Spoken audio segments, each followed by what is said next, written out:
Welcome back to another episode of the Better.com podcast. In the past, I want to say week or so, the story of conversation, well, in the college football world, is the situation in Tennessee with Nico, and I'm not even going to pronounce this guy's last name because I'm not really good with long last names, but you guys know what I'm talking about. The dude from Tennessee. Let's just say that the former quarterback of the Tennessee Volunteers, Nico. Um, the reports are saying that he went in and asked, tried to renegotiate his NIL deal, and which he was currently making $2.4 million, and he wanted to up the money up to $4 million, and Tennessee respectfully said no. And my take on the whole situation is, I just feel like in the times that we're in now, I just feel like it's just too much. Like you were already making 2.4. What was wrong with that? Like I get it. Like you think in your mind, somewhere in your mind, that you deserve a raise, which is perfectly fine. But when you look at the stats and the numbers, you didn't really do. I'm not going to say he didn't do much because they did make the college football playoff. But as far as the numbers go, you weren't. I wouldn't say you were the top five, maybe top three best quarterbacks in the country. Like I wouldn't say all that. So I don't know what went on in his mind to feel like he was deserving of a $4 million raise. I feel like that was more so just the people in his inner circle getting in his ear and hyping him up to make him think that he's better than what he actually is because he still has a lot to prove. Last year was his actual first year starting, his first real freshman year. So to have a season like that and to feel like you're deserving of a raise just based off of, oh well, I'm gonna ask for it because I feel like I deserve it. Nah, I don't see that. And I'm happy that Tennessee didn't give it to him because at some point in time, these college teams, they call college programs, have to just stand on business and let these players know. Some of these players know, like, well, listen, we appreciate you choosing us as your school, but at the same time, we're not just going to give you money just because you come into our office and you're a starter and you put up decent numbers and you feel like you deserve it. Like we're going to check all the boxes. We're going to ask ourselves, like, bro, all right, let's evaluate what this kid has done since he's been here, and then we'll go from there. And I feel like Tennessee looked at the numbers, they looked at the film, and they said, you know what? Nah, man, we'll try. The fucking exit to the door is right there, so you can walk out. You can walk out, exit through there. We'll find somebody else, bro. You're not the end all be all in college football, bro. There's many of different quarterbacks we can get in the transfer portal. There's many quarterbacks that we have in our room right now that you're giving them an opportunity to be the starter because you're so money hungry. And in reality, your goal is to your goal is to eventually move on to the NFL, which that door. I'm not gonna say the door was closed for him, but he made it that harder for him to get there because now if I'm a college scout, not college scout, but if I'm an NFL scout looking at his mentality, you're focusing on the right now, but you're not even thinking about what you possibly could be making, giving up making in the next what 1 year, 2 years. Like you could be giving up at least like a $30 million, $30 million a year contract or something like that. Um, Potentially making because you're so focused on the oh I want the quick money right now instead of just putting your head down, being appreciative and grateful for the 2.4 that you do have, and putting your head down, getting back to work, getting back to the film, and getting better. That's what the whole point of it is. Is you should be focused on is getting better. I'm not saying he's not doing that, but from the outside looking in, it doesn't look like that. Obviously, I'm not in Tennessee's program. I'm not in Nico's circle. I don't know what his mentality is, but I'm just going based off of what I'm seeing on the internet and what I'm hearing on Twitter and all these social spaces. It sounds like we have a kid here who's trying to take advantage of the system. NIL was created for the kids to make a feasible, I would say a feasible amount of money because they deserve to be compensated too. I'm not gonna go against them and say they don't deserve to be compensated because they do. They put in the work. They made millions and trillions of dollars for these schools. They deserve a compensation of that money, some of that money.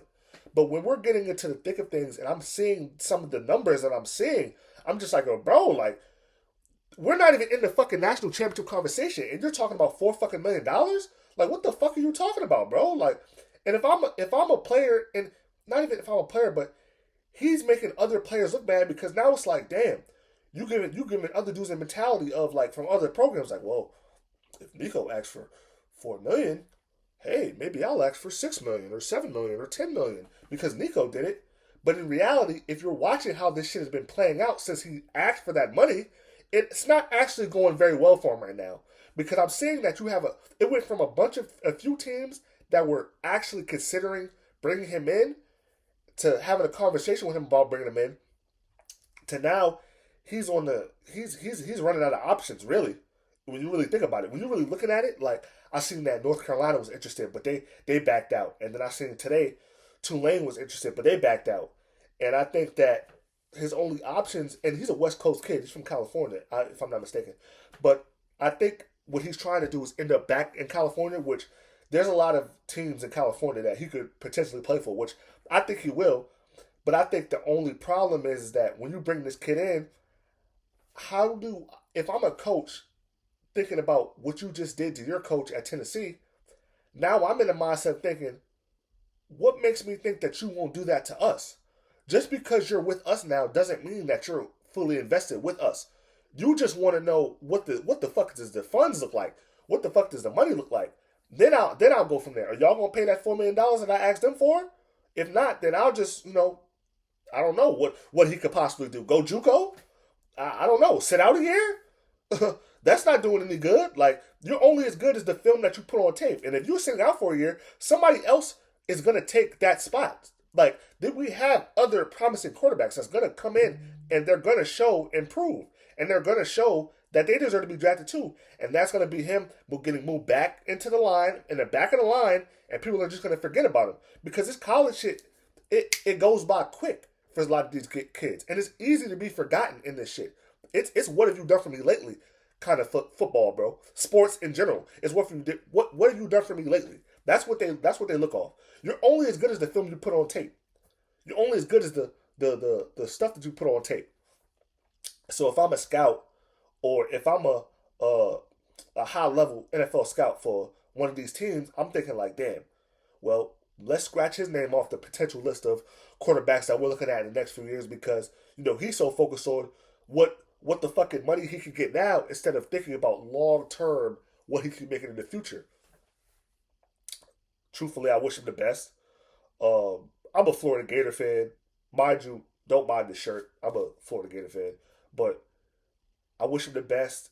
If it was me, I would just, for me personally, if I was him, I would just reevaluate who was in my circle and ask them, like, are you guys sure this is the right thing to do? Or, like, I think he should just, like, look amongst himself and ask him, look in the mirror and ask him, like, bro, I could potentially be ruining everything that I worked so hard for because, you work so hard in Pee Wee, high school, to get the scholarship, to go to the big school, to now it's like, with this NIL shit, now it's like, damn, I'm at a big program, I'm putting up the numbers. Hey, maybe if I have a decent year, I could go in there and try to finesse and get more money, even though I'm already getting paid well. I think not potentially, but I think personally, I think there's a lot of greed involved in this shit. Honestly, I think it's just him being greedy, and it's going to be a trickle down effect to a lot of other players that's going to try and get greedy. And in reality, these programs hold all the cards. They hold all the leverage. They don't have to give you the money. Like, they don't have to do it. They can just move on because we have the transfer. Like I said, we have the transfer portal now, so it doesn't really matter. Like, of course, they're thinking in their mindset, oh, I'm a 5-star, I'm an All-American, I'm a Elite 11 alumni. But at the same time, bro, there's a bunch of dudes like that in the transfer portal.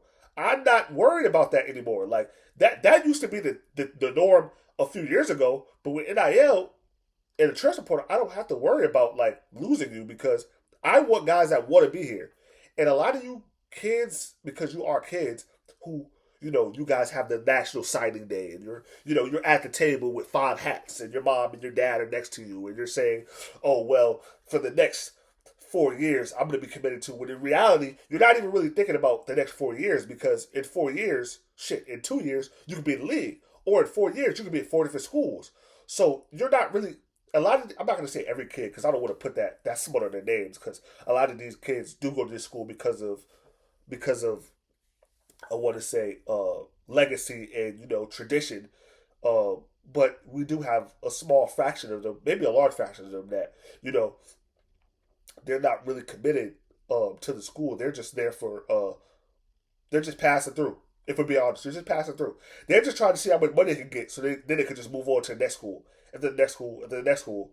Because in reality, the NFL isn't for everybody. It's only just like it's not. I'm going to say just like the NBA, but it's like all professional sports. There's only minimal jobs, so it's not guaranteed that everybody's going to make it to the professional league, the professional level.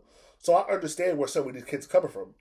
Some of these kids come from poverty-stricken situations, so they're just trying to get as much money as possible to provide for their families, because they know on the outside looking in, long term, the pros may not be for me. So if I could, run this bag up for as long as I can and stack this bread up and help my peoples out, then I'm gonna do it. But on the flip side, you do have the negative kind of kids that are in these programs right now who are honestly just fucking leeches and aren't really focused on the pros or building a team camaraderie. It's just me, me, me, me, me, which is fucked up, and it's starting to show. It's starting to bleed out because you can see it from players' effort on Saturdays, their social media accounts, the way that they talk in interviews, um, and so on and so forth. But as far as the Nico situation goes, I don't want to say that he's gonna find himself in a bad situation. I'm not gonna wish bad on anybody. I don't, rivalry or not. I don't care if there are rivals. Like, I'm not gonna wish bad on any kid. Like, I want to see all these kids do well in spite of everything that I've said. But I just feel like his approach was wrong. He, if I like I said, if I was somebody close to him, I would have just told him, like, bro, you're already getting paid well. Like, what more do you want, bro? Like, or I would have just said, you know what, play out this next season, and in that next off season, depending on how your stats look and how far your team goes, then have a conversation with the athletic director and your coach about a potential raise. Right now is not the time. Right now, spring practice, spring games just started. The spring practice game was just, bro. He did this shit the day of spring practice, bro. Like, what are we doing? Like, what are you talking about, bro? You working out with these are supposed to be your brothers. Camaraderie. You guys eat together, lift weights together. Some of you guys live together, bro. You guys, ride planes and buses together. For you to, and I feel like, I don't want to say walk out to your team, bro, but, if I was one of his teammates, I'm like, bro, like, of course I'm going to be happy for him because I want you to get your money, but at the same time, it's like, bro, you know, this could be a big year for us, especially how the season ended. That should leave all bad taste. I know it left a bad taste in a lot of players' mouths, just like it should have left a bad taste in his mouth. But at the same time, it's like, bro, like, you can't be. I would just tell him, like, as a teammate, bro, not right now, bro. Just like, not right now. Like, we have so much to look forward to, and now you're putting a fucking strain on that because you're so focused on the fucking money. When in reality, you're already getting paid well. You're getting paid 2.4. That should be enough for right now, bro. Just relax. That's all. Just relax, bro. Relax. If we and the motto has always been in sports: if the team wins, we all win.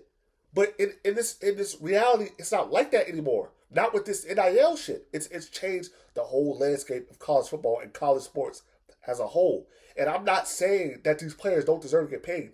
Mind you, I believe that they should be getting paid. But the amount that some of them are getting paid is a bit much because I don't feel like they've done enough to warrant the price tag that they're getting. And it's going to a lot of these players' heads because now they're thinking that, oh, I'm a $3.2 million guy, but I want $5 million to go to your program, and it's not. It shouldn't be that way, bro.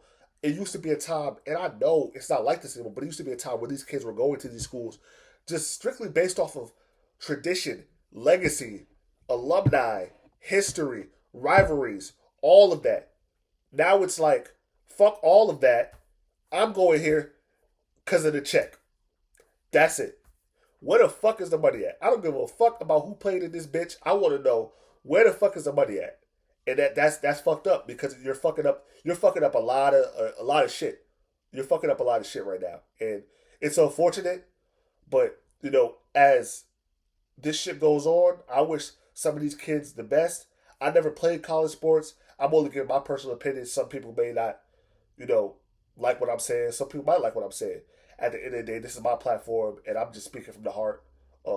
My advice to the college athletes, if any of you guys do watch this, uh, just just be honest with yourself. Look at all your options. Ask yourself, is this program making me better? Look into your circle. Ask your circle, the people that you trust every day that you believe in you and love you. Ask them what you should do and go from there. Follow your heart, bro. That'll be my advice. Follow your heart and live with your truth. With that being said, this has been another episode of the Better.com podcast. Like, comment, subscribe. Peace.